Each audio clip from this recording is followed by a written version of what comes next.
franco-americana. Vaig venir aquí a Girona perquè volia marxar de França, però també fer estudis de fisio, i aquí estic a la EUSES fent estudis de fisioteràpia. Hola, jo sóc en Stefano Provini. Vaig vindre aquí perquè vaig fer un viatge en Vespa, una mica llarg. Vaig arribar fins al final del País Valencià i tornant enrere em vaig enamorar de la ciutat de Girona i llavors em vaig quedar. Vaig començar a treballar i em vaig inscriure a la universitat després de 6 mesos i ara l'estic acabant. He conegut ella.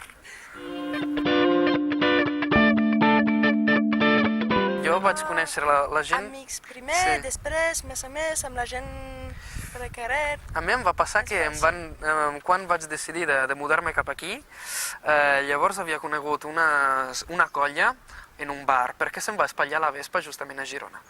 I llavors varen tardar 3 dies per arreglar l'impiant elèctric i jo de mentre estava visitant la ciutat, agafant informacions per a la universitat, i me'n recordo que vaig conèixer una colla de nois que eren de Girona, molt catalans, i a poc em van ensenyar algunes paraules. Fins i tot un d'ells me'n va ajudar a trobar casa en aquests dies mateixos. I després de 2 setmanes que vaig tornar a Itàlia, vaig dir, bueno, agafo un bitllet d'avió i provo una mica a viure a l'estranger.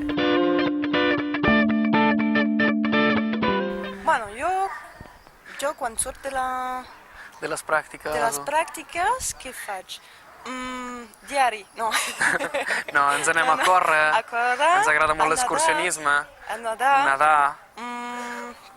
La setmana passada vaig comprar un neoprè. Sí, anar a fer un gir amb el skate. Ah, sí, anem molt de skateboard. T'agrada? Sí. Som d'esports. Sí, però també fer cerveses al bar. Ah, sí, que ara es comença la bona estació. Ja, trobar gent, parlar amb gent. Sí, ens agrada molt conèixer gent nova, entrar en bars. Intercanvis, no? Sí, el de sempre. Bueno, com soc franco-americana, jo ja parlo una mica anglès, francès, i després parlem una mica italià, castellà, català, perquè quan ens surt una cosa en cap idioma al final dius, bueno, en català se'n diu així. A veure, en francès li sembla o no? En italià tampoc. Així. Que fas vincles, no? Sí, però el nom de les verdures... En català sembla a l'italià o al francès. O algun dialecte d'Itàlia. Sempre hi ha algun enllaç. També.